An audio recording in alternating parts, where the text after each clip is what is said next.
All right, so we're going to talk a little bit more in depth about hay. You know, again, we all know the importance of hay in our animals at all life stages with our rabbits, guinea pigs, and chinchillas, but let's talk a little more in depth about not only different types of hay, but again, why is it just so darn important with these guys?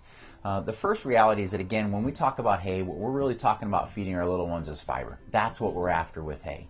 Now, certainly with hay, there is going to be providing some small amount of minerals, small amount of vitamins, but when we dry hay, we lose a lot of those natural vitamins. So what we're really after is fiber. Not only the soluble components of fiber, but also the insoluble components of fiber. When we talk about different types of grass hays, we're going to be really focusing on orchard grass, timothy and oat hay, organic meadow hays. Those are all the typical grass hays that are out there. There's certainly other species, but these are the ones that are most readily available.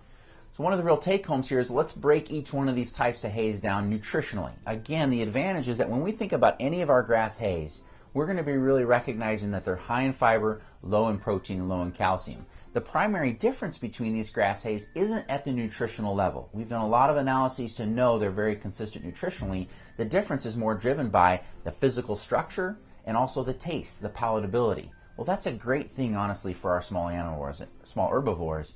And a great way to think about grass hays is to think about apples. We all have a different type of apple that we like. I'm personally a Braeburn guy. My wife really likes Pink Ladies or Honeycrisp. But at the end of the day, although one apple is green, one apple is red, one apple is a mix, the nutritional profile of those apples are all the same. That's a great way to think about grass hays. Orchard grass, for example, tends to be a little more leafy, a little more soft, a little more supple. I think a little more palatable for a lot of our animals. Timothy hay, going to be a little bit bigger leaf, not as quite as soft in general. Oat hay, going to have a lot more stem content, a little bit of a bigger seed head.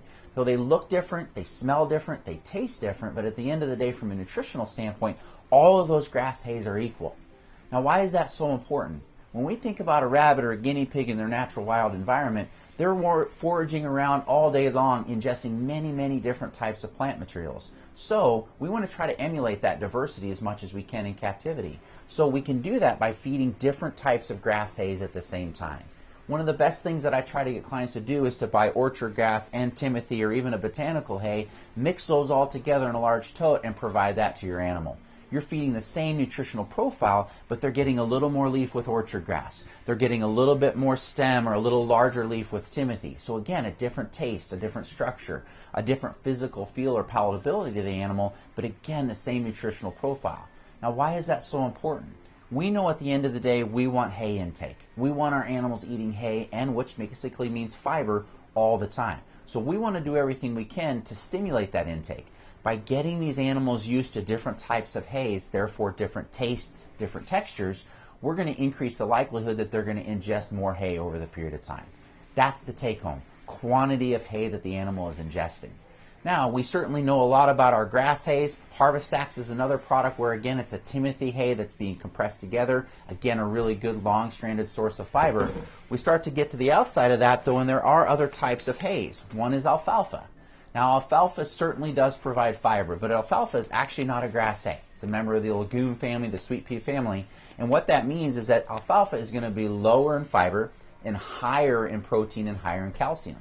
Now, for the adult animals that are sitting on the couch watching TV, this is not something they need as a staple part of their diet.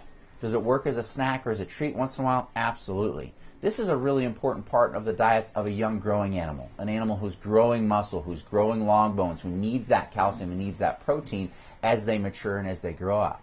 Or, for example, sometimes we'll get older rabbits that are just having a little bit of trouble maintaining a good body weight, or maybe their appetite is slipping a little bit as they age. Alfalfa is a great thing to use to supplement these animals because in general they're going to find alfalfa quite palatable compared to a lot of the grass hays. Again, lower in fiber, higher in protein, so they're going to find it more palatable. It's a great way to kind of stimulate them to eat a little bit more. So you can certainly see there is a diversity of grass hays that are available. Some are different nutritionally, some are different in taste and different texture, but at the end of the day, the take home is we want high quantities of grass hays that are, again, high in fiber available to these animals all the time.